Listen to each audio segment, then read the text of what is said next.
The U.S. death toll in Operation Epic Fury, the joint U.S. Israeli military campaign against Iran, has risen to 6 service members killed, as confirmed by U.S. Central Command, CENTCOM.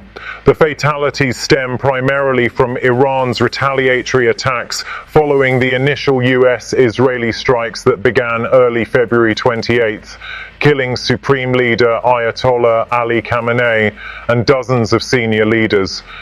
The 6 deaths include 3 initially reported on March 1st from strikes on US bases, primarily in Kuwait, such as a makeshift operations center hit by drones/missiles, plus additional confirmations, 1 from wounds suffered earlier and 2 more whose remains were recovered from a facility struck during Iran's initial barrage, bringing the total to 6 by Monday afternoon. At least 18 US service members have been seriously wounded overall, with some minor injuries, shrapnel, concussions, allowing return to duty. The casualties occurred amid Iran's large-scale counterstrikes, involving hundreds of ballistic missiles and over 800 drones targeting US installations across the Gulf, Kuwait's Ali Al Salem Air Base, Bahrain's 5th Fleet HQ UAE sites, Qatar's Al Udeid, and others, Israel and regional allies. President Donald Trump addressed the rising toll in statements on Truth Social, interviews including Fox News, and briefings, vowing to avenge the deaths with overwhelming force. He described the fallen as heroes and warned that there will likely be more American casualties, acknowledging Pentagon projections of a potentially higher toll as the operation intensifies. Trump emphasized progress is ahead of schedule in degrading Iran's capabilities.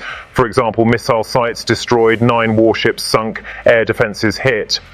But framed the campaign as prolonged, initially projected at 4 to 5 weeks, with the US military having capability to go far longer than that if needed. He referenced a big wave of incoming strikes to maintain pressure, while reiterating objectives include neutralizing nuclear/missile threats, preventing breakout, and creating conditions for regime change, urging Iranians to seize your future and hinting at possible talks with any emerging new leadership. The conflict, now in its 4th day, shows no de-escalation. U.S. Israeli waves continue pounding Iranian targets, over 2,000 hit total, while Iran's retaliation widens. Missile/drone barrages on Israel, 9+ killed.